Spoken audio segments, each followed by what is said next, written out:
all. I just know what the Lord has put in me, and together we are strong. I would like, first of all, to ask anyone in the audience to tell us what you understand at all by a dream job. What is a dream job? That's something that is so good to say, but I wonder if we really understand. I'd like to know from your perspective what a dream job to you is. I'd like 2-3 people really quickly, because we don't have a lot of time, to just unmute yourself and just tell us what you think your dream job is.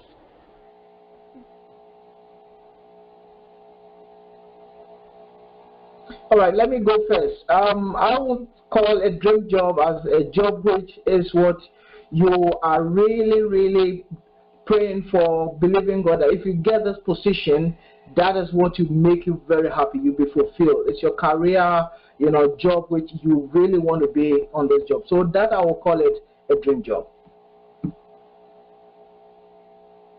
Hello, everyone. So for me, that's your perspective of a dream job.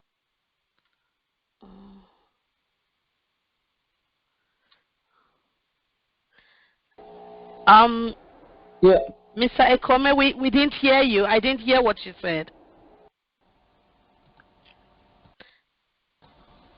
Doc, Hello? did you hear what he said? I didn't hear what you said. Are you getting me now clearly?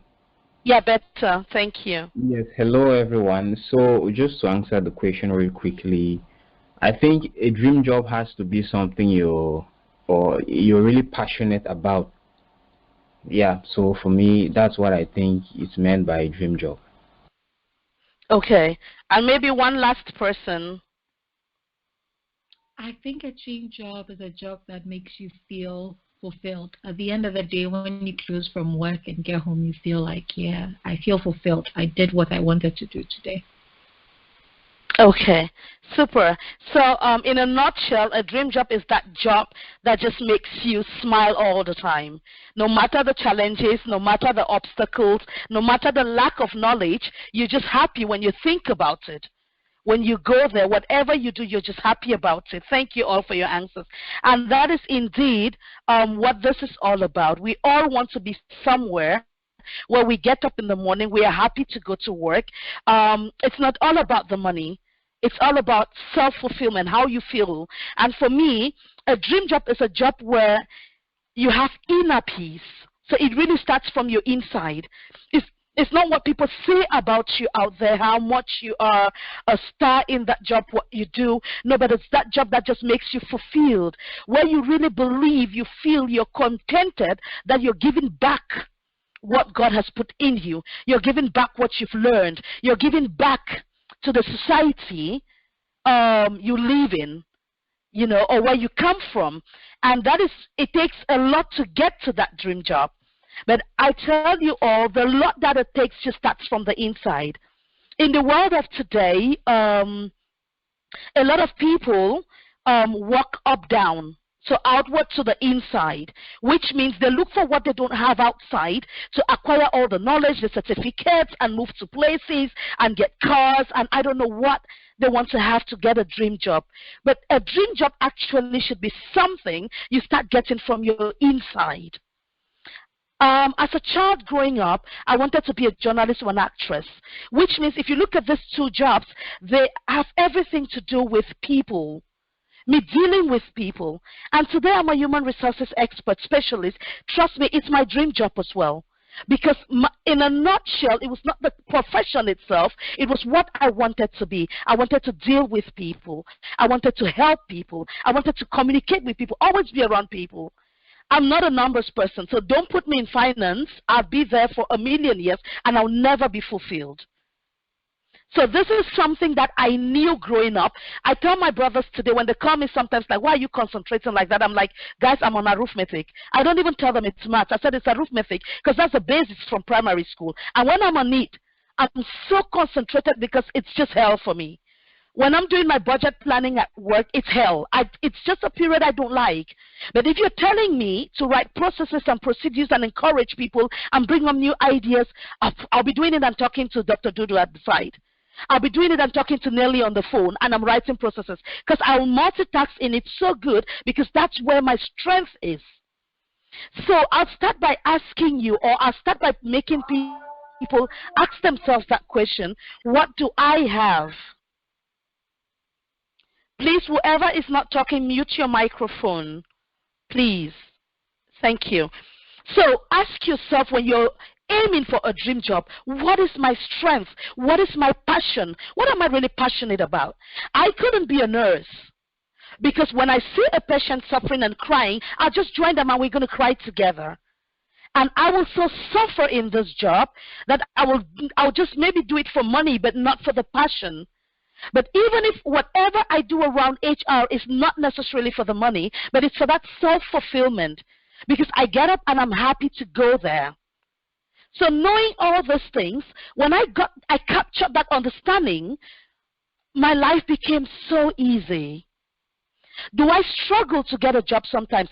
Absolutely. But then, because of this strength that I possess, that I know that I have, it makes life easier.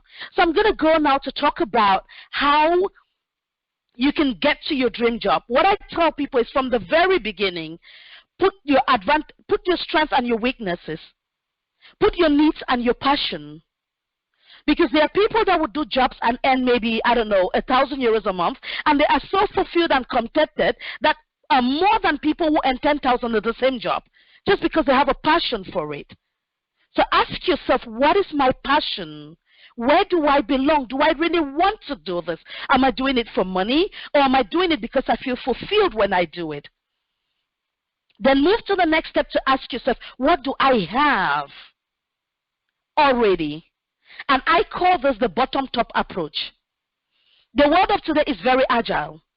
Most companies are going agile. It's simple to describe agility. It's just getting a bottom-top approach. We've been living in a world where it was like a dictatorship before. Everything comes from above, from the top, and comes down to us as employees, and all we need to do is implement and do it the way they want it. But smart enough, people have gotten to that place where one person just thought about it. But why is it like this? Why do people always give us, companies bring up ideas, they do things, but they are not on the ground floor to really execute this, execute these ideas that they get.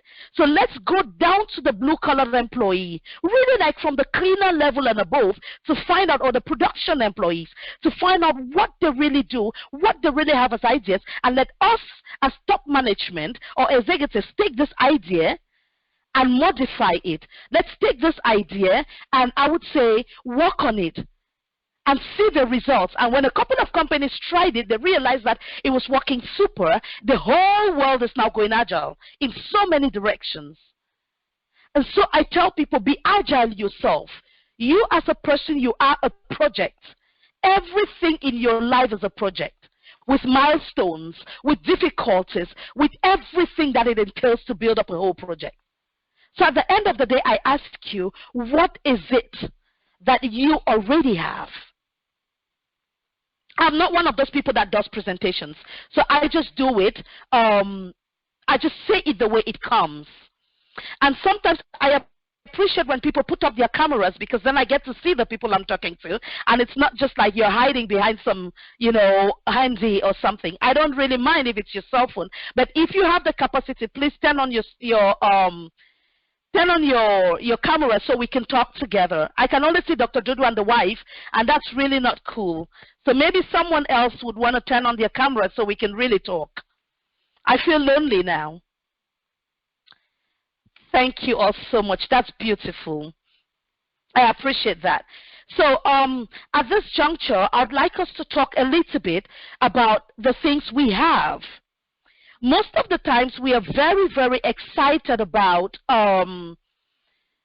the things we don't have. Okay, you say, if I had a master's degree, I'd be somewhere else. If I had a bachelor's degree, I'd be somewhere else. But maybe it's even more important to know that if you just knew the language, you'd be somewhere else. There is no way you can stay in the US if you don't speak English. There is no way you'd stay in Norway if you don't speak the Norwegian language. There is no way you really can stay in Germany if you don't speak German. So maybe if you just turn around and look at the language, that would be one thing you already have. Do you have courage? Do you have a sense of commitment? Do you also have a sense, for example, of self-discipline? Do you have that? Are you a people's person? Are you a number cruncher? I know my finance guys, I don't see them much because they are somewhere in their offices crunching some numbers. I don't want to talk about my analysts. So these are the things, what do you really have? You can think about that. And then look at the options of the jobs that are in the scope of the strength you have. And then you can turn around and ask yourself now, what don't I have? And do I really need this for my job? There are certain things I need for my job as an HR. I need to know the labor law. That's a certainty. I need to know how to interview people. I need to recognize when something is not going right in my budget. So there are a few things I need to know. But there are certain things I don't need to know. It's just common sense. So the question is, what do you have and what don't you have? What can you do to acquire what you don't have? Must you go to school? Sometimes yes, sometimes no. Or do you just need to be challenging? What I did at some point in my life is I stopped trying to acquire too many certificates and I started challenging myself. Like I started really as a qualified secretary. So I was a receptionist, okay, a couple of years ago. Then I decided after that to look for a more challenging job and go to being an HR assistant. I didn't study that. So I just challenged my brain to study to get that. Then I moved a little higher to be a coordinator, then a specialist, then a manager. Then I was heading an HR department already because I was just challenging myself all the time.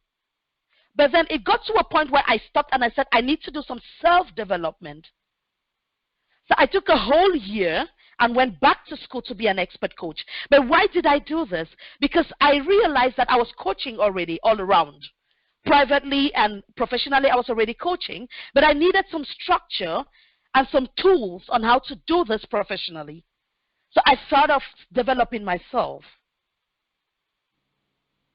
So this is really, really important also when you're in the world of profession. But then let's go back to where we really start.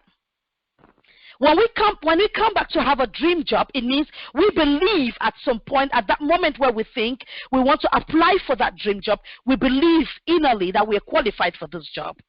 Then it entails something else altogether. It means we've bypassed that stage of not being sure of what we want. So let's move now to how you apply for that dream job of yours. And I think this is a part that is everyone or most of the people are waiting for. How do you apply for your dream job? You look around, of course, in the internet, through people, through magazines or newspapers to find out if that job in that direction exists at all. Then you see one or two positions out there and you're like, wow, this is it.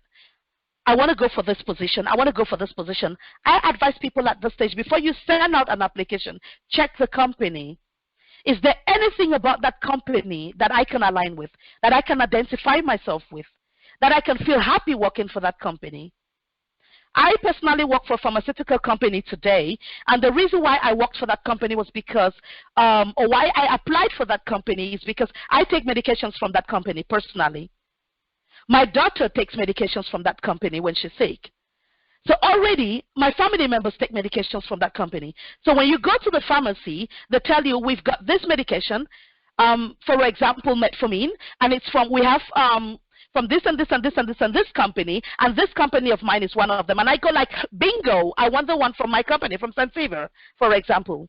So I can identify myself with this company already. So I thought of it and I was like, how can I contribute to the success of this company? They're doing something for the for human beings. This is something I love. How can I contribute? And that's why I personally applied for them, or for the position with them. How did I apply? When I saw the position, I saw the requirements. I knew already this is something I can do. But there were already some challenging things in that job as well, like budget planning, which I had done before. But how I did it before was I had people do it. So I had admins that I'll give them the task to do it and crunch the numbers and I'll present it. But this time around, I'm going into it and making my hands dirty to get the results and present it.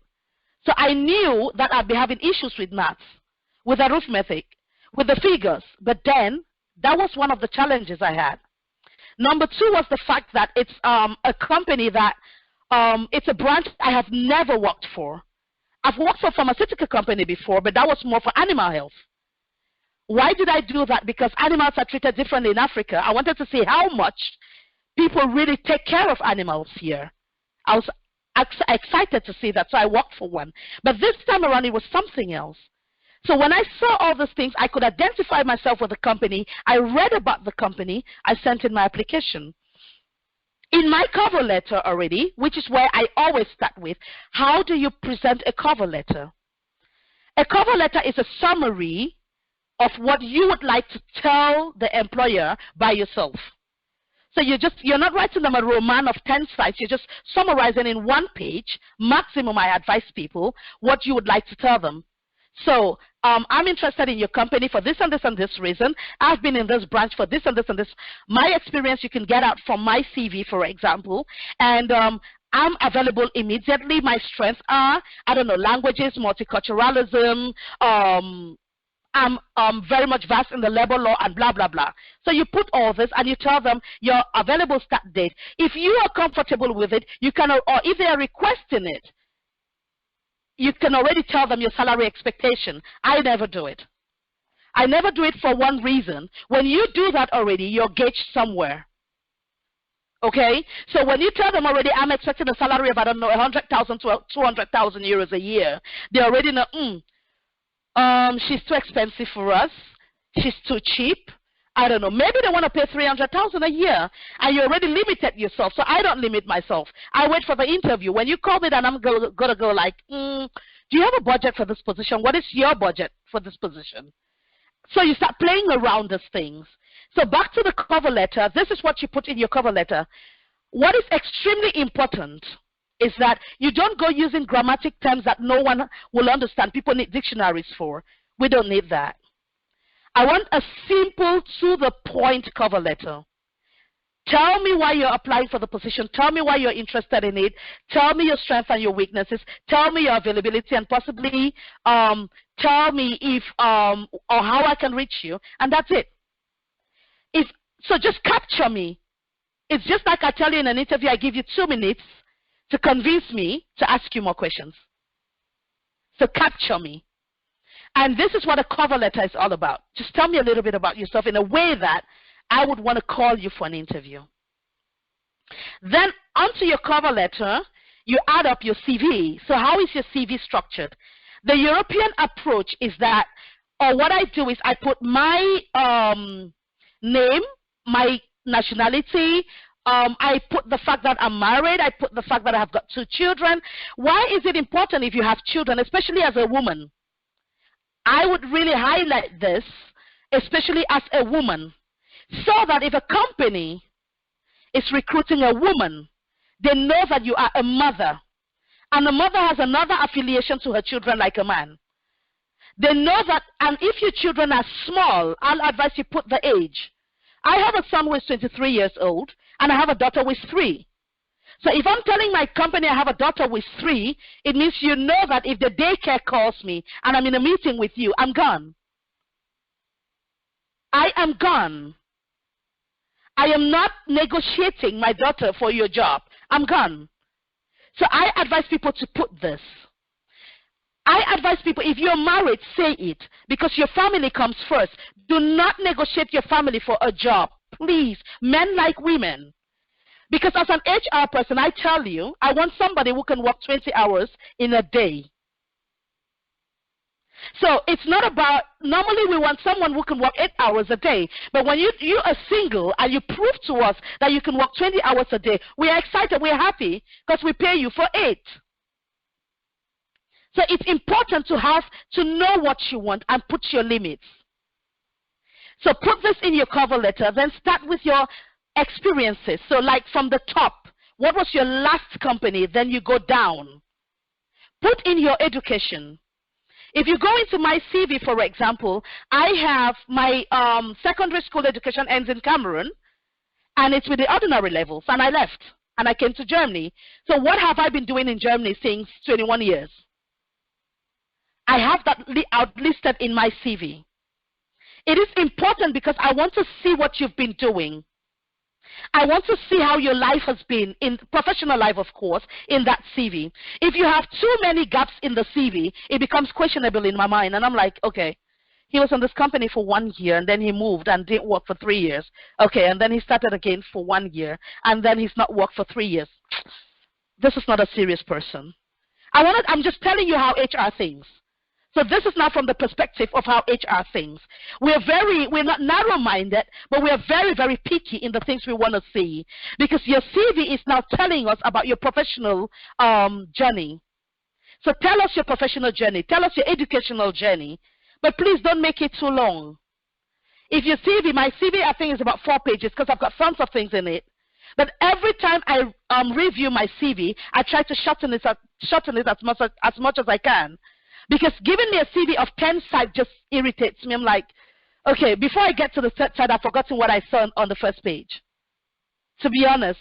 So you just, you glance through really fast. I know the things I'll pick on that CV really, really fast. I'll mark them, I'll underline them, and then I'm like, okay, does it really align to the job? One thing people think is you need to be aligned with the job one-on-one. There are some things in the job you don't have. But if you'd have the courage to apply for a job that is higher than you, and you convince me that you can do it on your CV or on your cover letter, trust me, I'll invite you for an interview. Even if I'm not too sure, I'll invite you. So, first of all, it's important to have some self-confidence. Be confident about yourself. Be confident about what you know.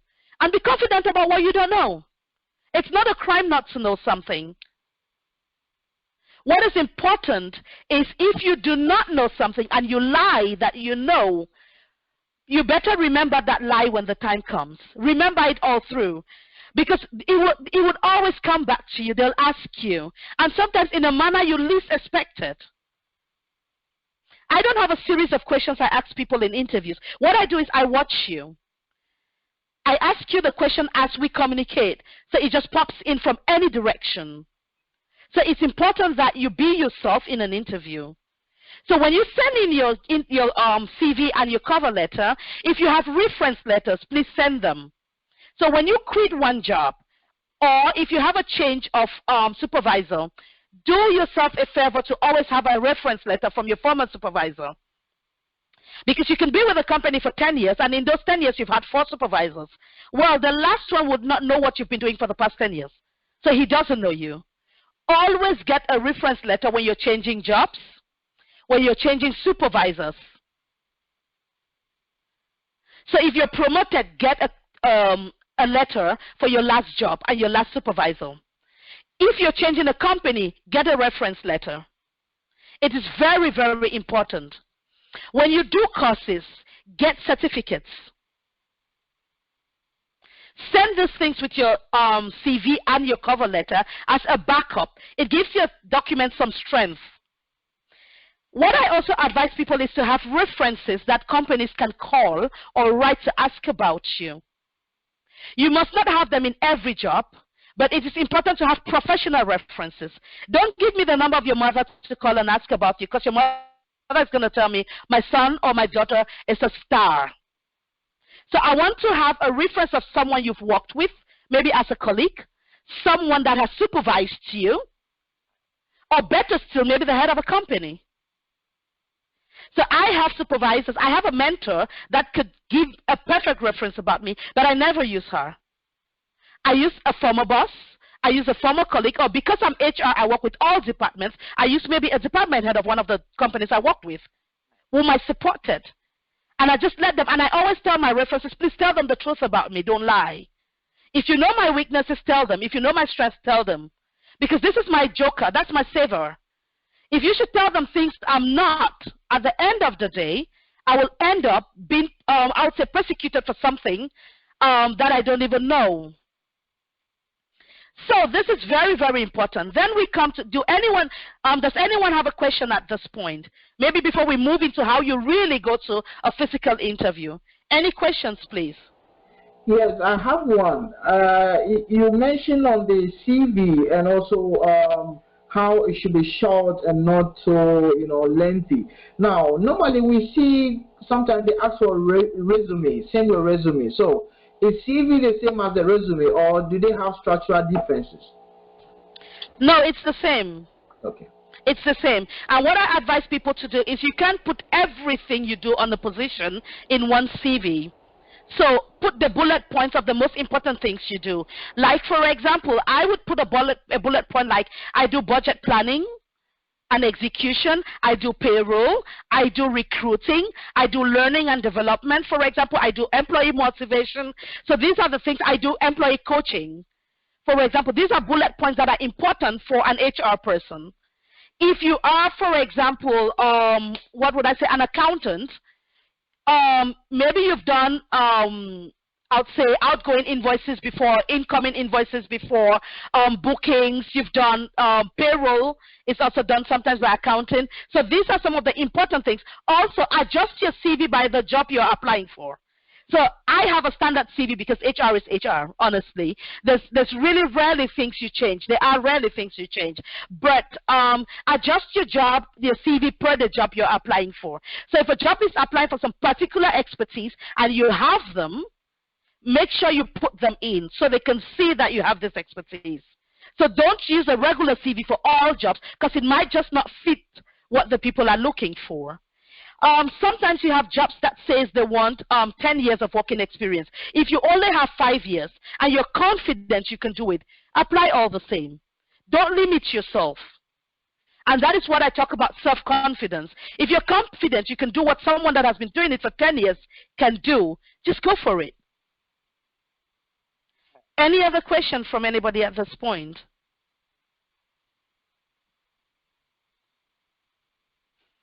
Okay, if you have a question, please just flag your hand and I'll pause and give you the chance to talk. Then we'll go to how you present yourself in an interview. So then you get this, you apply for the job and there is someone inviting you to come talk with them. When you get that email or that letter, it's important that you respond. So please respond and tell them that you're happy, they've invited you, and you will come. Dr. Dudu, I can see you have a question. Please go on. Actually, it's Mrs. Dojo. Okay. Oh, okay. Thank you so much. I'm really learning a lot. That's at this point. My question is, can one apply for different positions in the same company? Like yes. Different journey. Yes. Positions. Okay. You can. If you see, for example, if you've done HR before, and you've done marketing before, and you've done accounting before, and this company has these positions open, you can apply. With one application, you can say, please consider me also for your accounting opening or for your marketing opening. Or better still, if there are 3 different contact people, send your CVs to the 3 people. It doesn't hurt. But then for each position you're applying for, flag the things that make you fit for that position. So if it's HR, flag HR things. If it's accounting, flag accounting things. If it's marketing, flag marketing things. It's important to do that. And so when you're then invited for an interview, it is then important that you present yourself properly. So looking at the company, in Berlin, for example, we have a lot of startup companies. They really don't care. A typical German culture is that people go in suits, okay, in black suits and blue suits and things like that. I don't. I go colorful. I'm an African. I love color, so I go always colorful. So I'm putting some African dress that has colors. I'm putting some pullover that has colors. I never go black because it just doesn't reflect me at all. So go to reflect yourself. Go in a neat way. It is extremely important to be neat when you go for an interview. So are you... don't go with some dirty jeans and dirty sneakers as if you were going to a farm. Please, even if you're not putting on a suit, give yourself a nice clean jeans, a nice clean shirt or t-shirt if it's in summer. Just look good, at least look neat, so to say. It's very, very important to look neat and also smell neat. Even if you're not using perfume or something, please use a body cream that just smells good.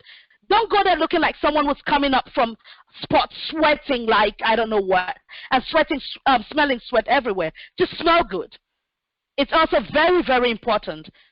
Yes, Dr. or Mrs. Dudu, someone has a question. You're on mute. Okay. Sorry, I was trying to send a private message to someone who is having problem with the audio, but I think I mistakenly put it on everyone. Sorry, it was me. Okay. Sorry. Okay, that's fine. Okay, so when you smell good, you look good, and you present yourself good. So when you go there, like I said again, some people think knowing a lot of grammatical terms makes you someone else. No, it doesn't. Be simple to the point. Just be yourself. Leave yourself to be interviewed. Remember that I always advise people get there at least 15 minutes before the interview time. You might not know the place. You don't know what the trains and buses are doing. You don't know what the traffic is if you're going with a car. So leave early enough to get there on time. When you get there on time, if they offer you a coffee or water or something, feel free to take it. And relax yourself. So really calm down and relax. You're not going for war. The worst they can do is say we're not taking you for the position. But at least you would have enjoyed some good coffee or water or something. So enjoy yourself, relax, and just calm down. If they have some biscuits and you think you want to chew one or two, feel free, but don't do it like a pig, Just be yourself and relax. Because what they're trying to do at that point is they're trying to make you relax so you can be yourself and talk to them. And when they definitely come in, it depends on how many people are interviewing you. Please just be open. Be open, but also prepare yourself before you go there. Find out about the company. Be vast about yourself and the position you're applying for. And also make sure you have some questions for them. I always tell people I have gotten one job because they said I was the only one that came prepared. Why was I prepared? Because I knew about the company and I had questions. So it's not just them wanting to recruit you, it's also you wanting to work with them. So be at peace with yourself. I tell people I stay at 37 degrees, no fever. No. Just be calm about it. And when you're talking to the people, let your body language align with what you're saying. As you can see, I'm someone that speaks a lot with my hands and my body.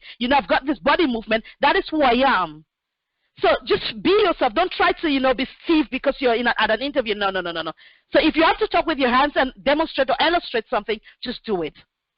Don't put yourself under pressure. Let them talk. If they ask you if you know anything about the company, so, oh, yes, I do. You tell them what you know about the company, and then you ask them. So, that's how much I could find out. If you did not find out about the company, it's still okay. I've had interviews where I didn't have the time, and I just told them, guys, I'm really sorry, it doesn't present me good. But you need to know how to present these things,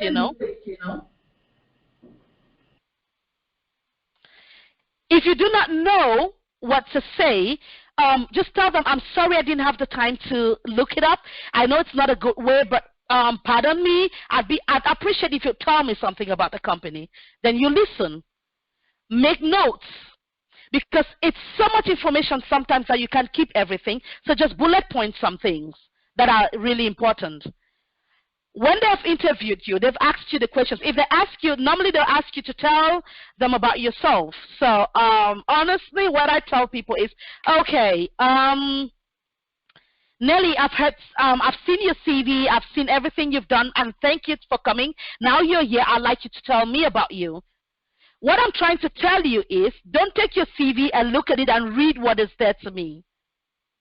I never go into interview rooms with my CV. You should have my CV because I sent it to you. So print it, look at it, that's your problem. This is the CV now in front of you. So I'm going to tell you about me. So then I start telling you about me, about my professional me, not the private me. The private me is totally different from the professional me. So I can tell you where I come from. I can tell you how long I've been in Germany. Then I go to my professional life. So I've been in Germany for this long. I went to school here. I did this and this and this. And then I started this and this and this. I start telling you my journey. Because I am that CV, it's in my brain. It's me. I'm not lying. I can tell you every step of the way. But if I was lying, I had better remember at that point, because if I miss it, they might ask me. So you get caught about little things that really don't matter. So then you tell them about yourself, and then you let them talk to you. They'll ask you questions. Tell them about the things you've done. So if you've done certain things, look, depending on what the job was asking for example, if they want you to have managerial skills, if you've ever managed people in any position, when you get to that part of your CV, tell them, I've worked for this company and I had 2 direct reports, and one was this, the other was this, and I managed them in this way. We worked as a team. If my receptionist was sick, for example, I started the reception myself and did it because we are a team. We were a winning team. So you flag those things to them. And sometimes they end up not asking you those questions again. But if you don't, then they'll ask you those questions. And then you give them the response. What I also tell people in interview is, don't say way too much than you're asked. If they ask you something, tell them. If they don't ask you, don't. Because you might just be shooting yourself on the leg by doing so. So just tell them what they ask you. When they are done interviewing you, most often what happens is they then ask you, Ms. Ikome, do you have any questions for us? And I usually say, oh, yes, I do. Thank you for giving me the opportunity to ask you questions. And I tell you guys, at this point, you need to change the player of the game. You make yourself comfortable. Sit again properly on your chair. If you can cross your legs, and put them at that position of interviewee. So let them be the ones you interview. So really interview them. Ask them everything you want to ask them. Ask them about the company. Ask them about the structure. Ask them about the team. Ask them everything. They would answer you. If you don't ask them and you have questions, it doesn't help you. So make sure you find out everything you want to find out in that interview. And of course, they'll then tell you at some point, okay, we're going to get back to you. Or they'll tell you what the next process is. Okay, you'll be meeting the head of the department. You'll be meeting the CEO. You'll be meeting the global CEO or some global partners. That's okay. Tell them your availability. If they should ask you for your start date, if you are in a probation period, make sure you're letting them know, even if the company has told you they don't want you anymore, you better don't say that. Because it's going to be like, okay, why are we taking someone that another company doesn't want? We have pride as HR people to take people from other companies. We don't have a lot of pride taking someone that is not working. And we don't have pride in taking someone that the other company doesn't want. So we want to take the best from the other company. That's how these things work. So what you do is you tell them, you joined this company, this and this and this period, because they'll definitely ask you, why are you leaving? Look for a good reason to give them why you're leaving. So you need to know how to present yourself in every direction. I am not asking you to lie. I'm asking you to present your case from your perspective. That is very, very important. Then, when they ask you about your salary expectations, before you even go for an interview, make sure you find out the salary band, the salary range for that position. Don't aim too low.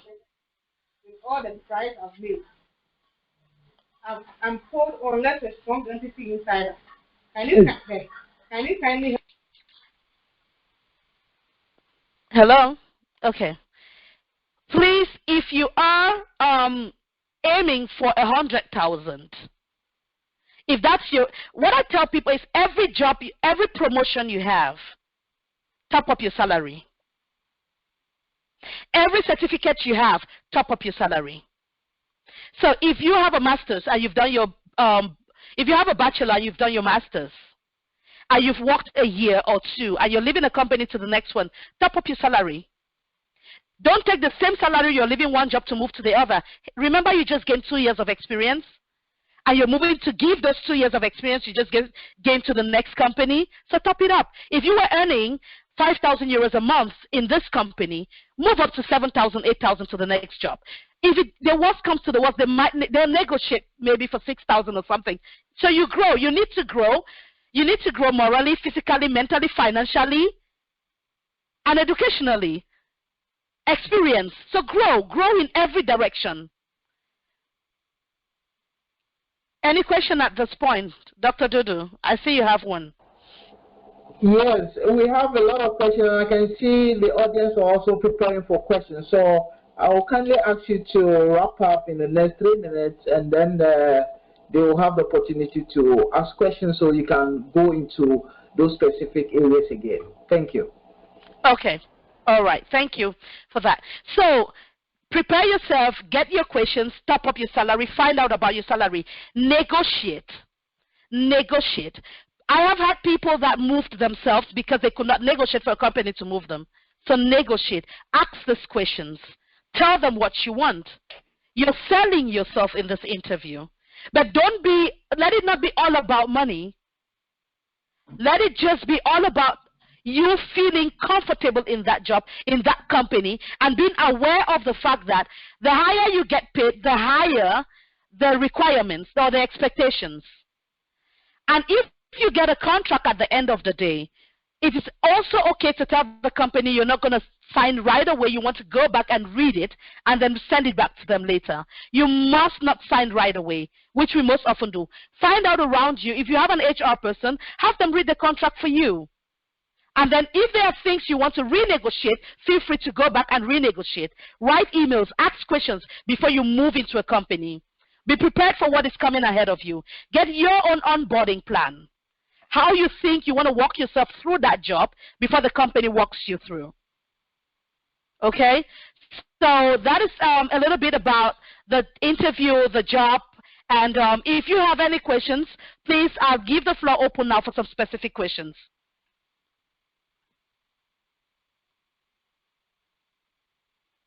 Thank you very much. Thank you very much, Mrs.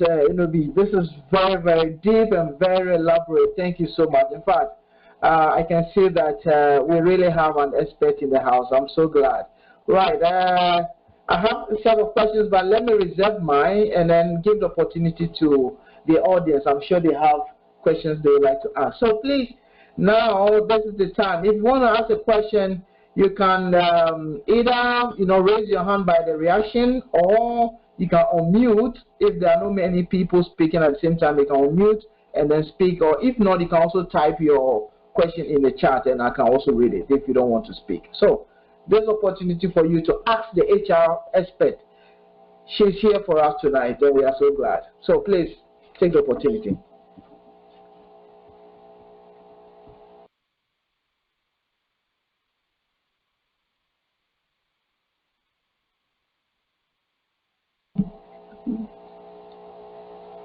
Yes, hello, Dr. Dodo. Can you hear me? Yes, please. Good evening. And thank you for the program, and then thank you also, Mrs. Imobi. I have this question I want to ask. Usually we realize that most entry-level jobs require that you have maybe 2 or 3 years experience, so maybe you are just fresh from school. What can you put on your CV that can attract the HR personnel to say, okay, this is somebody that we want to pick? Thank you. I want to believe during your school, maybe you did some internships. Put those internships. If it's an entry level, tell them you're at an entry level. Don't lie. Because you don't have any experience, that's a reality, but you're willing to learn. So flag that you're willing to learn. You're just leaving school, they know that. If you have any projects you've done during school, or maybe some side jobs you did that have something to do with your profession, put that in your CV as well, or flag that as well. It's important. But if it's an entry level, you're a new professional, that is who you are. You can't go borrow or steal experience from anywhere. So just be real. And if it is something that we think that at that level, an entry-level person can do it, we'll just get you on. Okay, thank you so much. You're welcome. Thank you. We have Philip also here. Mr. Philip Ajimandia is here to ask a wonderful question. So please, Mr. Ajimandia, you can go ahead with the question. All right, thank you very much, Dr. Dodu, for this wonderful program. Honestly, we are learning a lot, and I think it's an opportunity and also as a privilege for us to update ourselves with time. What I want to find out is that is it normal to walk into an interview room being nervous? And if it is, what do you do to overcome it? Yes, it is normal to walk into an interview room being nervous, especially for new professionals, for young professionals. You always get in being nervous. We all do.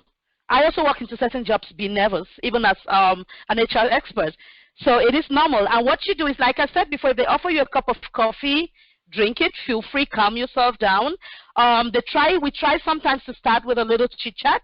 So chit-chat with them as well. How was your trip to get here? Did you come by train? Did you come by bus? Did you come with a car? Was it easy to find a parking space? Was there a lot of traffic? Sometimes would ask you, oh my God, the weather today is terrible. What do you think? It's all those things is just to make you feel comfortable, you know? So sometimes with the pandemic now, people will talk about the pandemic just to make you feel comfortable. So it is very, very normal to be nervous. It's okay, but then you overcome it a few minutes when you get into the discussion and you're yourself. All right. Thank you very much.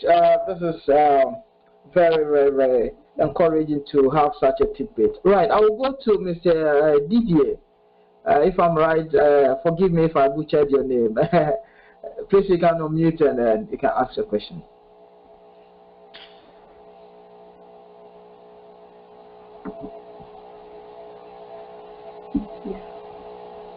Yeah, please, Didier, I don't know whether it's Didier or Didier. Please, you can speak.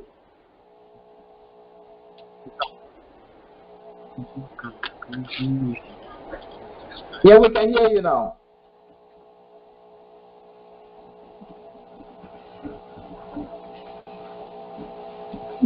Oh. Okay, I think he's having some technical issues. Yes. Let's go to Mr. Ekome. Okay. I think he also has a question. Hello, everyone. Thanks to the panelists for the important discussion. So I just have this question. Can you actually apply in the company that has not put up any vacancy? Yes, that is called an initiative application. You can. If you have a company in mind that you'd like to work with that didn't put up a vacancy and you think you want to send them your CV or something, do an initiative application, yes. And sometimes you're just on point, you know. Or when if your profile is interesting, when a position definitely comes up, then they think about you, yes.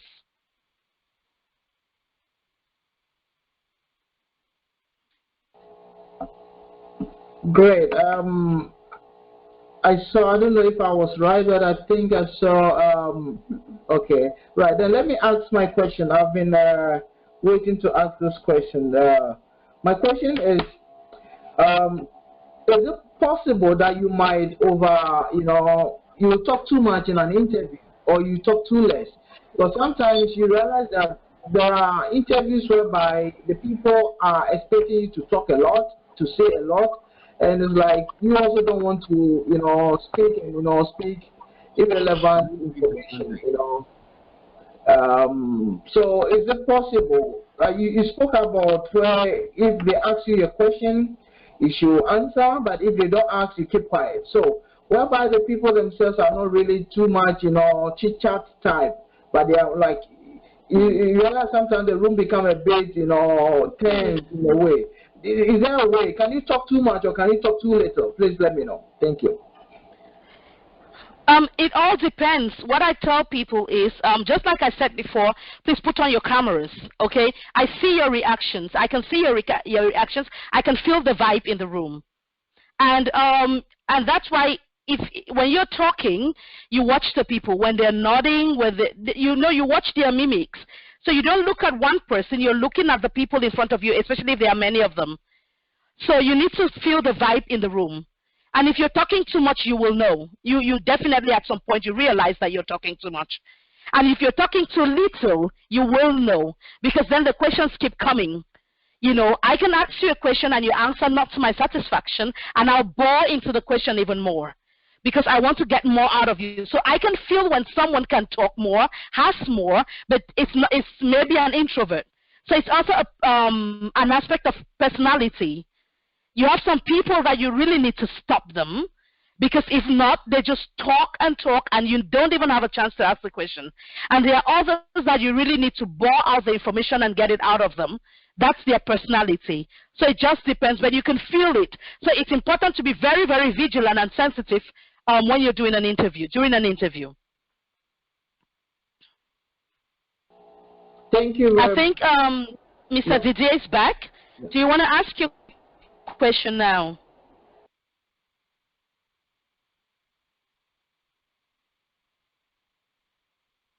Hello? No, I think he's having some technical issues. Mr. Didier, maybe you can write your question in the chat as well, and we'll just read it from there. Hello. Hello? Yes. Thank you once again. Yeah, we are having some technical issues here. The question is, let's say after the interview, you've been told that you will be contacted, but you've waited for, let's say, a week or two, getting to a month, you haven't heard anything. Is it good to do a follow-up? And what is the right, if it's good, what is the right mode to do the follow-up? Is it via phone call or via email or walking to the office physically to do that? That's my question. Thank you. Okay.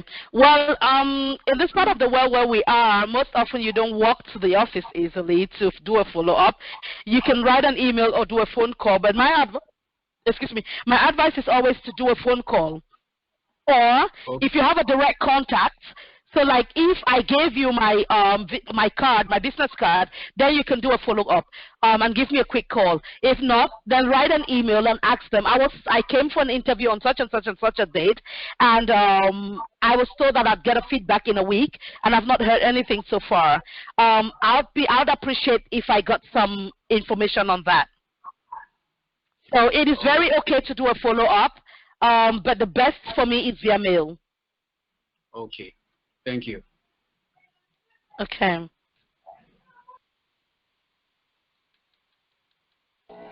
I think Mr. Ikome is still with the hand up. I think he might have a question. I don't know if it's just as a follow-up to Mr. Didier's question. So, is it actually appropriate for you, let's say at the end of an interview, is it appropriate for you to ask for a time frame to get the feedback, like when to expect the feedback? Yes, it is appropriate to do that. You can definitely ask for a time frame. What happens is, if I'm already doing some other interviews, I tell them, I'd like to know what the next steps are. Okay? So then we'll tell you the next step. If you are considered for the position, the next step would be that you would meet our CEO, Dr. Dudu, and you would meet the head of maybe finance department, Mr. Ikome. So we tell you the next steps. And maybe because it's summer, people are on vacation, we're sorry, this might take a little longer than usual because people are on vacation. So it is normal to ask for a time frame.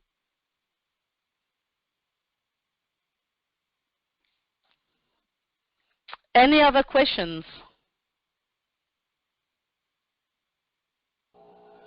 Yes. This one is up again.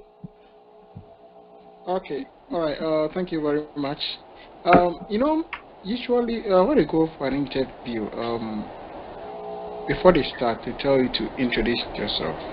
I want to find out if you probably can help us with a bulletin. I mean, very precise one, so that what is necessary in your introduction probably must be shared with them, so that you don't waste too much time telling them unnecessary things. So can you please help us with a bulletin in terms of your introduction, the most important things that must be featured in your intro? Thank you. Okay, for me, it's always very simple. As you can see from my CV, my name is Edith Esong Enobi. Because I'm in Germany, I'll tell you, I'm a Cameroonian by birth. I was born and raised in Cameroon and came to Germany when I was 19. I've been in Germany for 21 years now. I'm a mom of 2 kids, and I've been in HR for the past 15 years. So that's it. I don't tell you much more. If you want to know much more, ask me. But when I start telling them I come from a family of 10 children, my elder brother lives in Spain and the other one lives in the US, I'm thinking to myself like, okay, no, thank you. So you don't need all that. Just tell them really short to the point where you come from. because they have seen it from your CV, the most of it. So they just want to know maybe something that is not on your CV.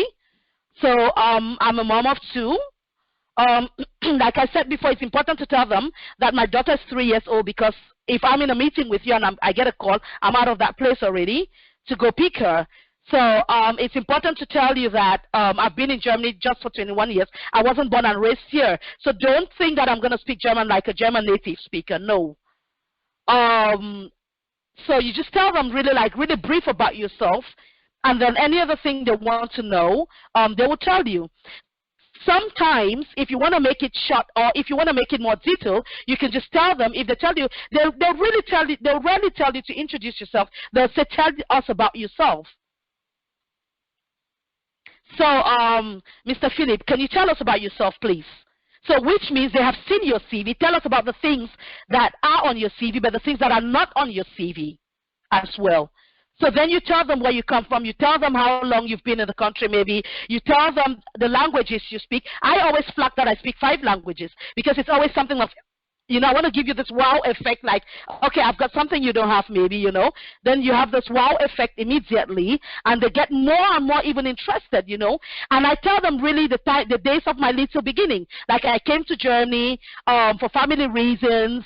Then I did a vocational training. I did a couple of odd jobs to understand the system and and to learn the language. I did a language course just for 6 weeks. So you keep giving them the so they stay on that effect until you're done. Because the journey has been one that they're like, okay, so how did she get there? And how did she come to being the head of HR now? And how did she? So you keep them on that constant wow effect, because you want the position, isn't it? That's why you're interviewing for it. So you want the employer to be like, no, I'm not going to sleep if I don't offer this lady a contract. I'm not going to sleep if I don't offer this man a contract. So you put them on that position of wow. So if you have anything that wows them, that's what you do. Okay. Any other questions? All right. I think I have a last question. If I don't know if I still have the time to ask. Sure. Can I do that? All right. Thank you. Yes, please. Yeah, my last question is in terms of salary. I mean, when they ask you how much would you like to take at the end of the month, is it necessary to leave it to them that, because of course I know every organization has their policy and their salary range and stuff. Is it necessary to leave it to them to decide, or you have to quote a figure? Probably maybe either you may quote too less or too high and you may miss it. Is it necessary to leave it to them, or you have to quote a figure? You have to quote something. So you don't leave it to them, because then you're leaving your life in the hands of someone else. You're leaving your struggles and your potentials in the hands of someone else to decide. So that's why I said it's important to find out the salary range of those kind of jobs. So if you want to go for HR, I try to find out the level of, at my level, what people earn at my level. The level of experience, the level of education, the level of everything, the industry, okay, what people earn there. And then I have something else. So what I want to have in my head, what I want to have at the end of the day. So when I move into that interview, I already know that maybe I want to have 150,000 euros. If their budget is 100,000, I don't care. I'm telling them what I want to have. I can negotiate. I'm open for negotiation. But I'm not going to think that maybe because I'm a black, maybe because I don't have master's and PhD, maybe because I just have 10 years of experience and they're asking for 15, I'm going to tell them I want to earn maybe just 50,000 because I'm scared. No, I aim high. My bar is set so high that by the time you want me, you should know that you're paying for something that you really want, because the position also entails a lot. There's a lot to be done. I never work 40 hours a week, never. So if you are at that level, then you should also aim high, set your bar high. If the company then has, maybe you're telling them you want 150 and their budget is 100. If they really want you, trust me, they go back and try to recheck their budget. Maybe they might come up to 120. So if in reality, let me put it this way, if in reality you want 100,000 a year, tell them you want 130. the worst comes to the worst, you might end up with 110 or 100, where you really want it to be. If you tell them you want 100, we still negotiate. I'm always negotiating. I'm one of those bad HRs. I'm always negotiating. So if you want 100,000, I'm going to pay you 80. I'm going to pay you the maximum of 90, but you rarely, except you're really, really good, you don't get 100 from me easily. So for you to convince me to give you 100,000, you really must be someone to do that. So what I'm trying to say, I'm giving you it from the rough and brutal perspective, so you see what I'm talking about. So if you want something, have a figure in your head. If your current job pays you 40,000 in a year, and you're moving to the next job, go for 60,000. If the worst comes to the worst, you might come up with 50 or 55. If you're living in Munich, for example, and you want to work in Berlin, negotiate then that the company moves you. If they really want you, they'll move you. Then you're saving yourself the moving cost because you have some other cost that is going to entail with the move. If your company is not giving you the salary you want because maybe they really don't think you deserve it, negotiate after your probation period. Maybe we can review the salary after the probation period, for example. That is another way you can negotiate that. If the company, and then it's not all about the salary, it's all about the whole package. It's called a compensation and benefit package. So your salary is the compensation, but what are the benefits the company is giving? So it has to be a whole package. It's called comp and ben.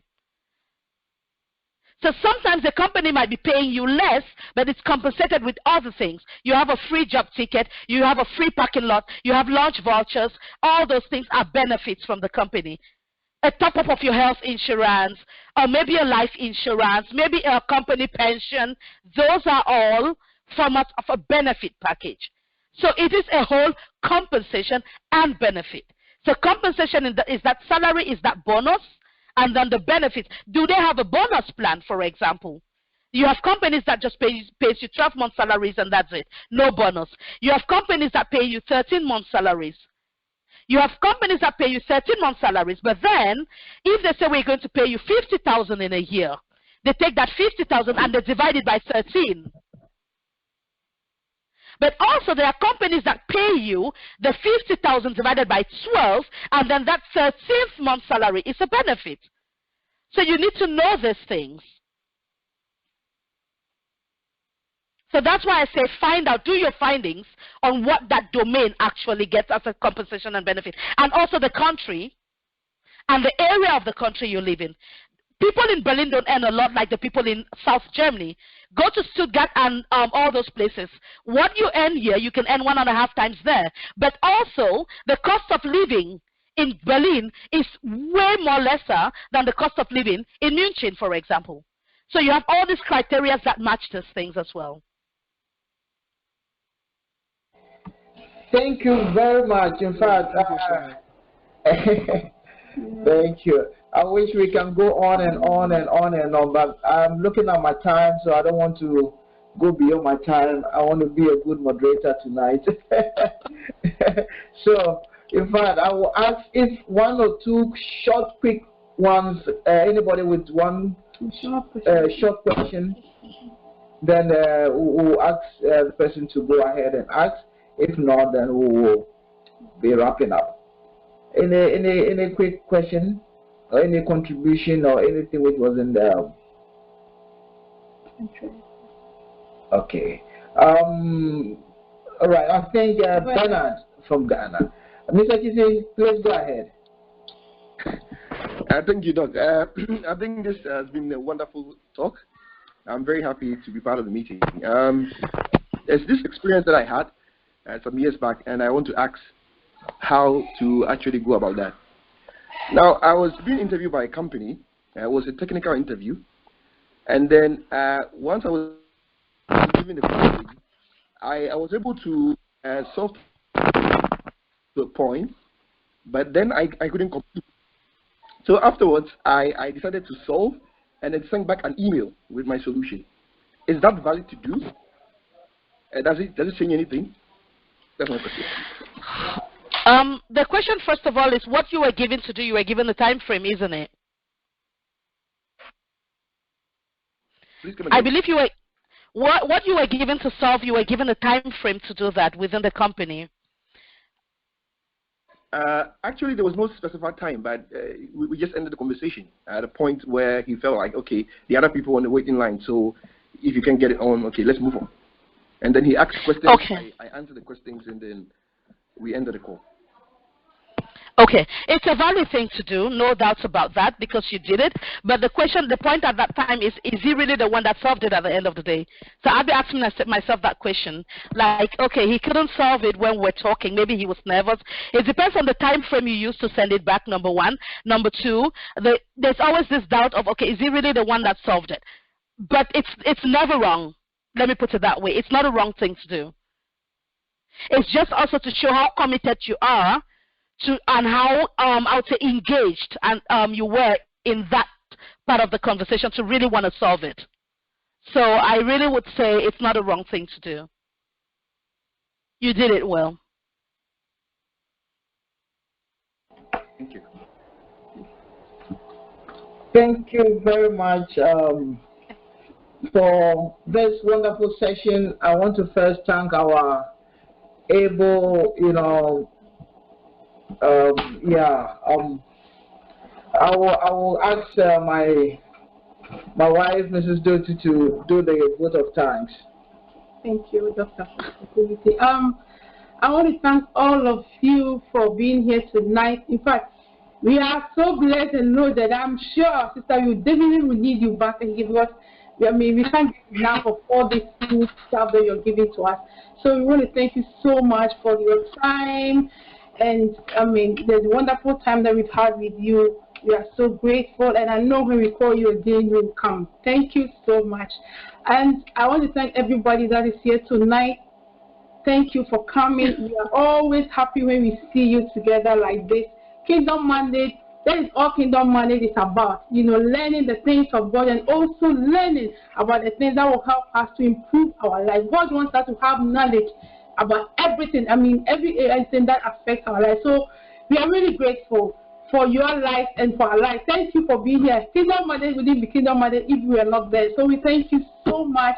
The bigger thanks go to our God for this opportunity, for gathering all us together at His feet. And I can't leave without thanking Bernard and Nelly, and also all of you that are always constantly on me. Every Saturday you are here with us. May God richly bless you. So thank you, Sister Edith. God really bless you. You are really, really blessed. And I'm really privileged to have known you. I wish I've known you earlier. I'm happy I've met you now. And I'm sure we'll be talking more with your wisdom. God bless you.